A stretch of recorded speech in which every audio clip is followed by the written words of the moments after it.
అందరికీ నమస్కారం.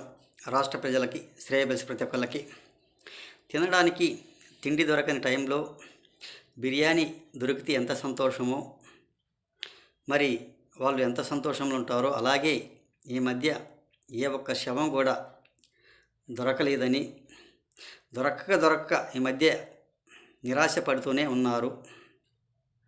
అదే సమయంలో ఒక్కసారి 8 శవాలు దొరికాయి.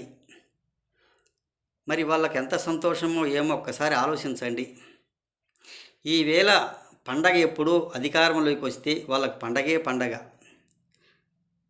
మరి ఇంకో 4 ఏళ్ళ తర్వాత శవాలు చనిపోతే, మనుషులు చనిపోతే శవాలైతే అప్పుడు పరిహారం అందిస్తారంట ఒక్కొక్కరికి.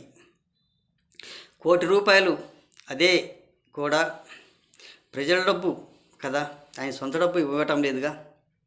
అప్పుడైనా కానీ అధికారంలోకి వస్తే ₹1,00,00,000 అయినా ప్రజల డబ్బులు ఇస్తాడే కానీ, ఇప్పుడు దాకా దోచుకున్న డబ్బులు అవి మాత్రం ఇవ్వడానికి సహజం పడదు, దొరకదు.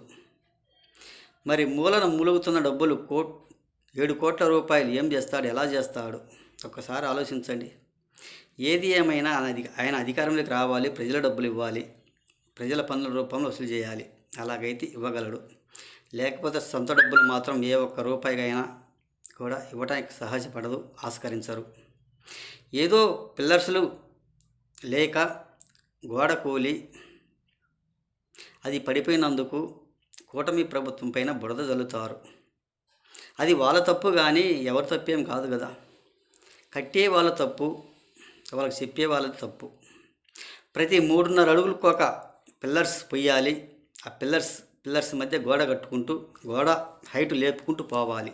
పిల్లర్స్ లేకుండా బారు ఒకేసారి పిల్లర్స్ లేకుండా గోడ కడితే గోడ నిలబడుతుందా? నిలబడదు కదా. అది ఎవరు తప్పు?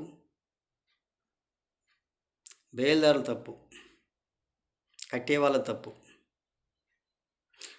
వాళ్ళకు సలహా ఇవ్వకపోవడం కట్టించే వాళ్ళ తప్పు. అంతేగాని ఈ కూటమి ప్రభుత్వం మీద బురద జల్లటం ఎంతవరకు సమాబం ఒకసారి ఆలోచించండి. ఇది సరైందేనా? కూటమి ప్రభుత్వమైనా బురద చల్లటం కదా, ఒక్కసారి ఆలోచించండి. ఏది ఏమైనా ఆయన శవం దొరికితే డబ్బులు ఇస్తాడు, లేకపోతే లేదు. అది కూడా మన రాష్ట్ర ప్రజల సొమ్ము. ఒక్కసారి ఆలోచించండి. ఎక్కడో బెంగళూరు ప్యాలెస్లో ఉంటాడు, శవం దొరకగానే రాగలడు, లేకపోతే రాలేడు. ఒక్కసారి ఆలోచించండి. ఆయనకు అధికారంలోకి వస్తే డబ్బులు ఇస్తాడంటే, లేకపోతే లేదు అని తెలియజేస్తూ, అలాంటి రాజకీయాలు చేస్తూనే ఉంటాడు జగన్ గారు. ఇది సవాబేనా చెప్పండి, సహజమేనా చెప్పండి రాష్ట్ర ప్రజలు.